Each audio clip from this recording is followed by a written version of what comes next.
pride that I now open Britain's first atomic power station. Sellafield is a nuclear reprocessing plant in the northwest of England. It's run by British Nuclear Fuels and owned by the British government. It was opened in 1950 as Britain raced to develop its own nuclear bomb. The weapons material plutonium was produced here, just as it is today.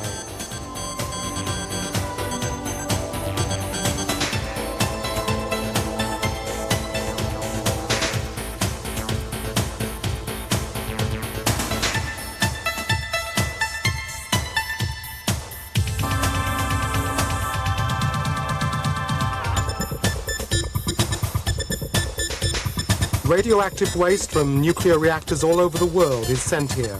Plutonium and uranium separated out, and the waste stored on site. Because of this, Sellafield is probably the most radioactive place on Earth.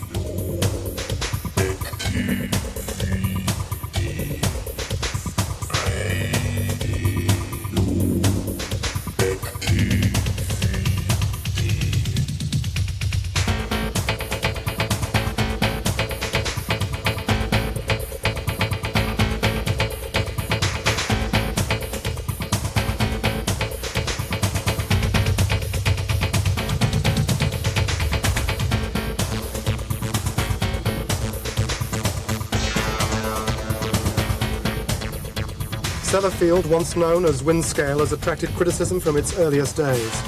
Shortly after it opened, there were radioactive leaks with workers contaminated. Then, in 1957, Britain had its first and worst nuclear alert. Emergency at Windscale Atom Plant, and the milk from 200 square miles of farmland is condemned as radioactive.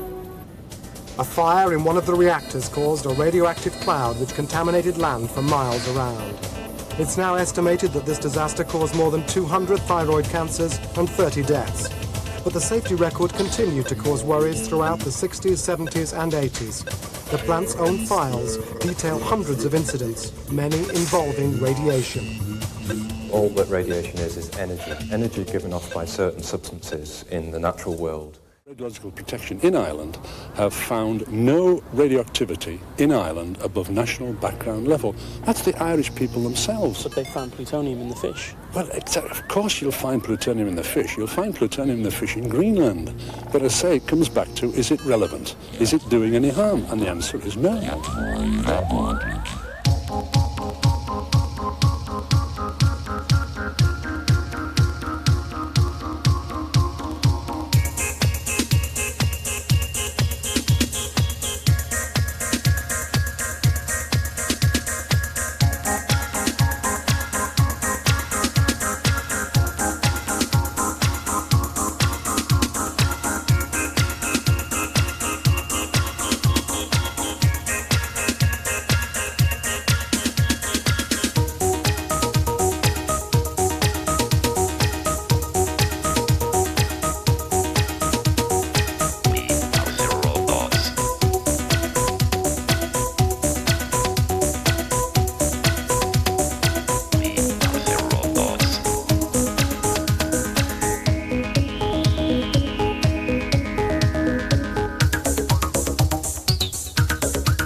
We're all subject to natural radiation. A normal reading on a Geiger counter is 5 counts a second.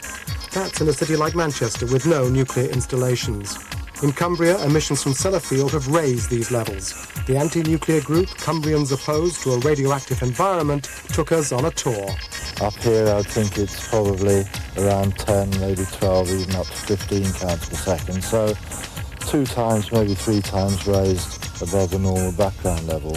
And it gets higher elsewhere. And it gets higher the further you go down the coast, yes. As the tour progresses, the readings are much higher.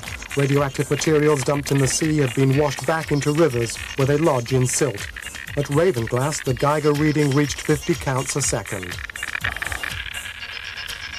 Now here we are on the marshes at Newbiggin, which is about 5 miles due south of Sellafield.